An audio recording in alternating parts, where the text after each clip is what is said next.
The jungle was silent. After days of terror, the giant anaconda had become a legend, whispered among animals and humans alike.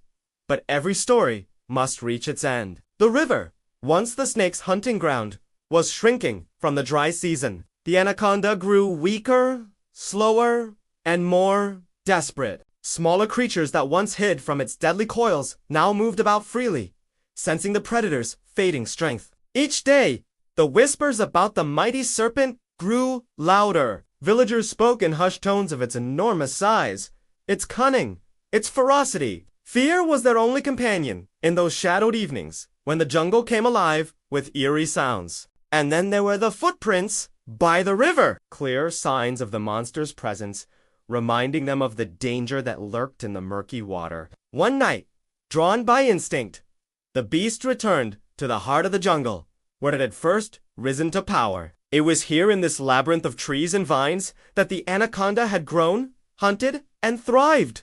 But this time, it was not the hunter.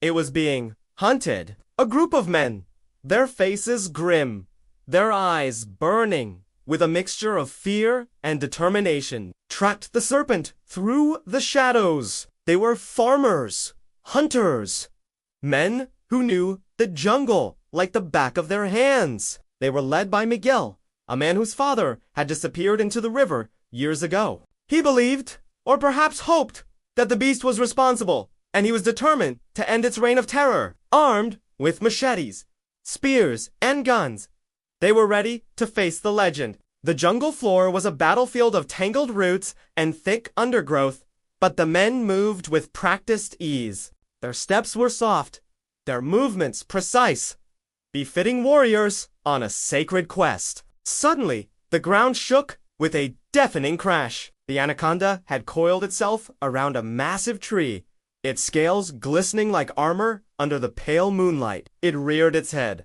ready to strike. The men froze, their weapons raised. The anaconda struck, its jaws wide, revealing fangs that could pierce any flesh with ease. Miguel reacted instinctively, deflecting the blow with his machete. Sparks flew as the weapon kissed the serpent's fangs. Then another strike, and then another. The anaconda was relentless, its power undeniable. The men fought back, their determination growing with each passing moment. Spears found their marks, momentarily halting the serpent's fury. But the anaconda was too strong. With a powerful flick of its tail, it sent one of the men crashing into a tree.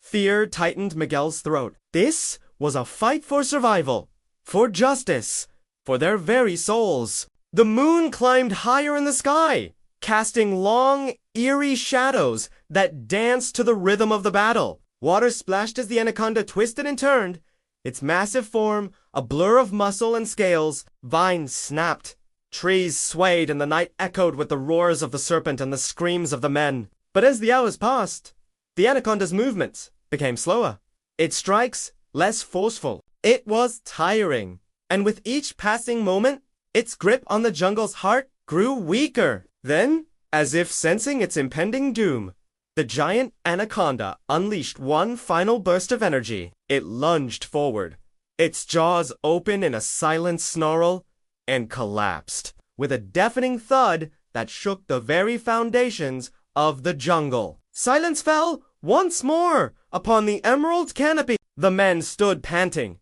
their bodies bruised, their spirits soaring. Miguel, his machete dripping with serpent's blood, felt a surge of triumph mixed with sorrow. They had won!